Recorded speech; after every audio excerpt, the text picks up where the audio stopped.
13வது மலிச திட்டத்தின் கீழ் பூமி புத்ராக்களுக்கு மிகப்பெரிய ஒதுக்கீடு. 13வது மலிச திட்டத்தின் கீழ் பூமி புத்ராக்களின் செலவினத்திற்கு மிகப்பெரிய தொகையை அரசாங்கம் ஒதுக்கீடு செய்துள்ளதாக பிரதமர் டத்தோஸ்ரீ அன்வார் இப்ராஹிம் இன்று நாடாளுமன்றத்தில் தெரிவித்தார். நாடு சுதந்திரம் பெற்றதிலிருந்து பூமி புத்ராக்களுக்கு மிகப்பெரிய தொகையை அரசாங்கம் ஒதுக்கீடு செய்திருப்பது இதுவே முதல் முறையாகும் என்று பிரதமர் குறிப்பிட்டார். 13வது மலிச திட்டத்தின் கீழ் புத்ரா 35 எனும் 2035ஆம் ஆண்டுக்கான பூமி புத்ரா பொருளாதார உருமாற்று திட்டத்தை அரசாங்கம் அறிமுகப்படுத்துகிறது.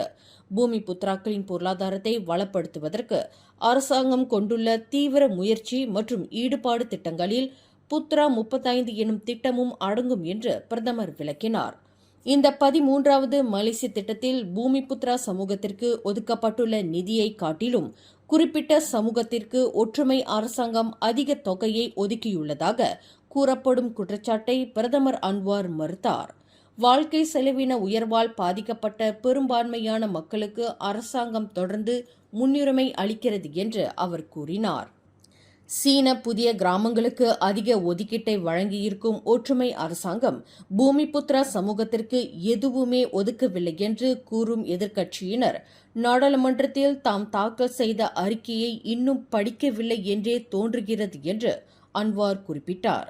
அறிக்கையை படிக்கவில்லை என்றால் முதலில் படித்துவிட்டு வாதத்தை முன்வைக்குமாறு எதிர்க்கட்சி எம்பிக்களை அவர் கேட்டுக் கொண்டார். மேலும் செய்திகளை தெரிந்து கொள்ள கீழே இருக்கும் பெல் பட்டனை அழுத்துங்கள்.